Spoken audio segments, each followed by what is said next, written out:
Sziasztok, fiúk, lányok! Optimus vagyok. Hát őszintén nagyon sajnálom ezt a mai napot, hogy nem jött össze. Hallottam tényleg, hogy nagyon sokan eljöttetek. De olyan redvás rohadt pöcs digim van, komolyan mondom, hogy szájbat nem tudnám őket verni sorba.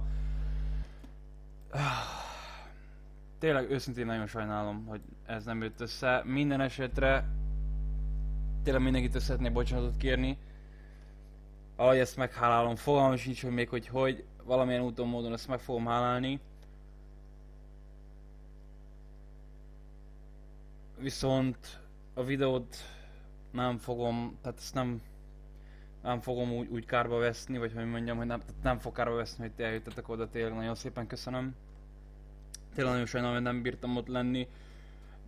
Erről most erre kajakra nem én tehettem, tehát nem tudom ki az, aki digis, vagy ki nem digis, de bassza ki a digit, vagy változtasson a digiről, menjen mit tudom UPC-re, meg ne arra sem, mert az is szar.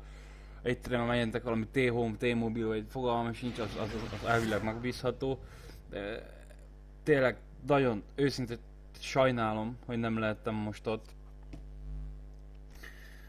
Ezt a videót be fogom pótolni. Nagy valószínűséggel hétfőn fog ez megtörténni.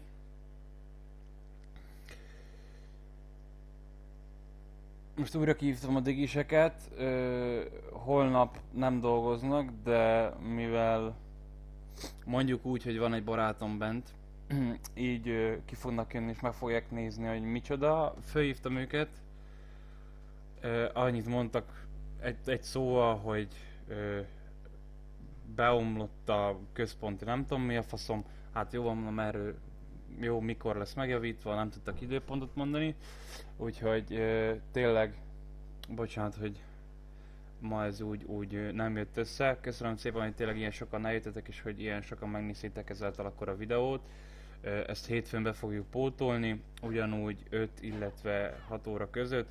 5 órakor ott leszek, tényleg ott leszek, 6. szakad át, meg van máshova, hogyha esetleg nincs net, vagy mit tudom én, de én ott leszek. Hétfő, 5 óra, ugyanúgy sivatag középső része, vagy sivatagi bázis. Tényleg megértéseteket kérem, és légy szíves, gyertek el megint. Ha ez nem túl nagy kérés. Nagyon szépen köszönöm nektek, és tényleg még egyszer bocsánat. Én Optimus voltam, jó éjszakát, sziasztok!